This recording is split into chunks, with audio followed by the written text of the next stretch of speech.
Blessed are the eyes that see what you see. For I tell you, many kings and prophets have desired to see what you see, and have not seen it. To hear what you hear,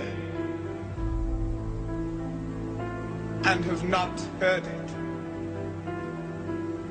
I thank you, Father, for hiding these things from the learned and the wise, and revealing them to the innocent and the simple.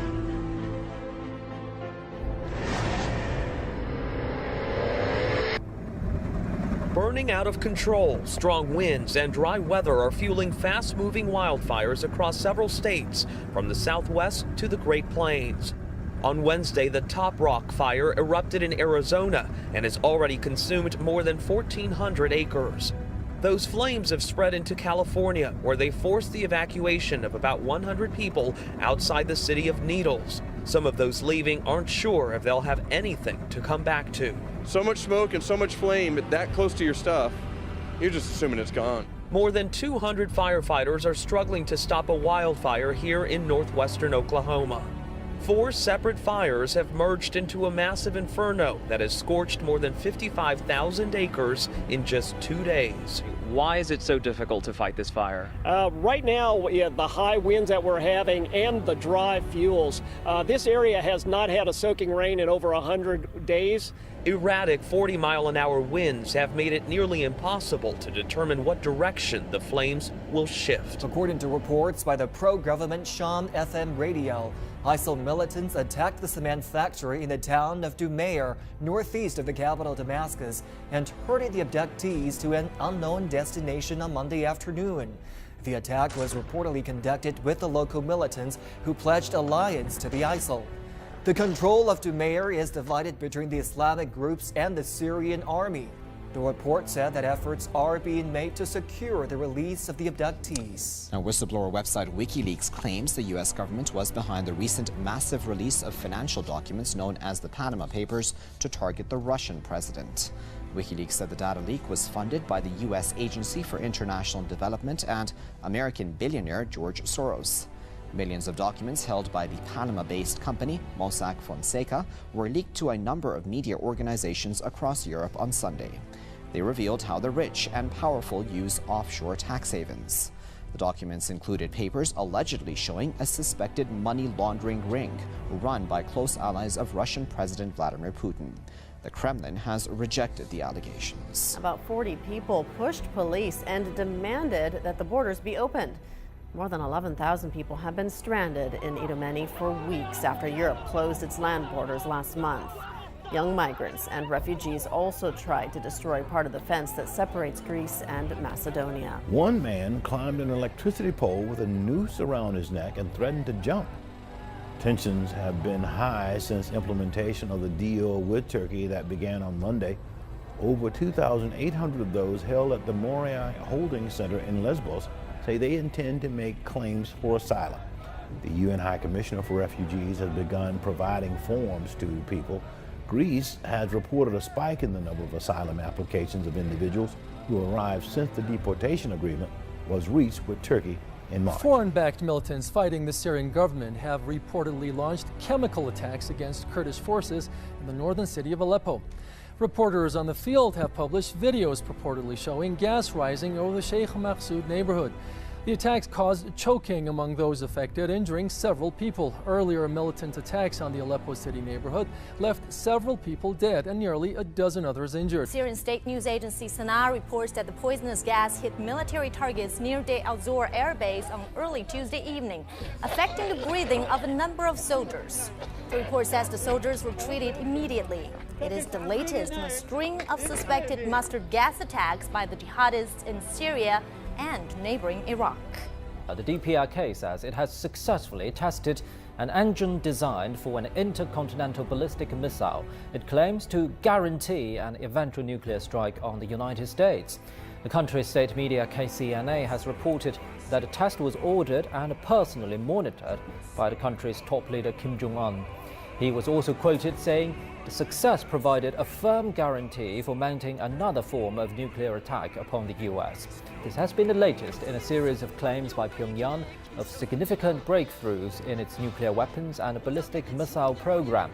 However, some experts have been skeptical of these claims, suggesting it's an attempt to talk up the achievements ahead of the ruling party Congress next month. The rainstorms have hit large parts of Pakistan, causing severe floods and mudslides, killing 92 people and injuring 77. The country's National Disaster Management Authority spokesman said over 1,200 houses were destroyed in the storms. Pakistan's northern regions have also been hit and are recovering from the disaster. Pakistan's meteorological department says the country does not usually experience such heavy rainfalls in spring. Recent rainfalls are believed to be the effects of the El Niño. Brazil's meteorological department says heavy rainstorms should begin to abate in the country's northern and western regions over the next few days. However, many disaster-hit areas are still inaccessible due to flooding. Meanwhile, Thailand is facing drought for the second consecutive year, with over 500 counties in the country suffering from water shortages. A report released by World Food Programme says the El Niño phenomenon has also brought a heavy blow to the economies of many African countries, causing food shortages and a sharp increase in commodity prices. At least 6 million Ethiopian children are facing a critical food shortage because of the African country's worst drought in 50 years. International charity organizations say millions of children are at high risk of malnutrition and waterborne diseases.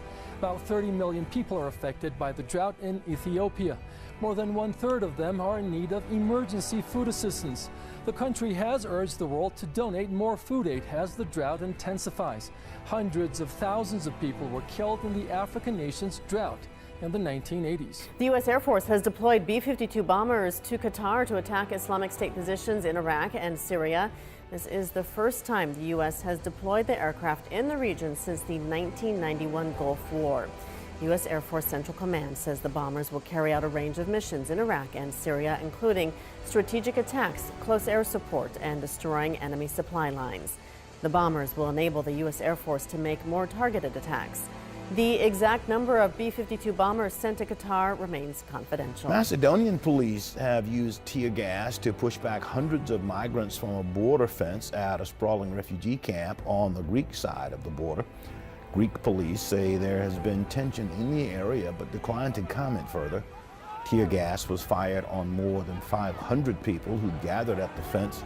A Macedonian official says that a large group of migrants left the camp in the morning and stormed toward the fence. The European Union is currently implementing an accord under which all migrants arriving in Greece will be sent back to Turkey if they don't meet asylum criteria. A strong earthquake has jolted the Afghan capital of Kabul and surrounding areas on Sunday. The China Earthquake Network Center said the quake measured at 7.3 magnitude. Tremors have also been felt in parts of Pakistan and India. There were no immediate reports of damage or injuries. We'll, of course, keep you updated as more information becomes available. 23 people have been killed and 53 wounded when Philippine soldiers battled about 120 Muslim rebels linked to the Islamic State on a southern Philippine island. The 10-hour assault happened on the island of Basilan, led by terrorist group Abu Sayyaf leader Isnilan Hapilan. There was no immediate statement from the group. However, they have posted videos on social media sites pledging allegiance to Islamic State militants in Iraq and Syria. And finally, the Turkish army keeps shelling the mainly Kurdish town of Nusaybin amid ongoing clashes between government forces and Kurdish militants. The southeastern town has been the scene of fighting between government forces and the Kurdistan Workers' Party militants for about a week amid round-the-clock curfew in the area. Army tanks have now entered residential areas, damaging several buildings. Sources say the Turkish military launched the offensive under the direct order of President Recep Tayyip Erdogan. Clashes in the town flared up last July when the ceasefire between Ankara and the PKK collapsed.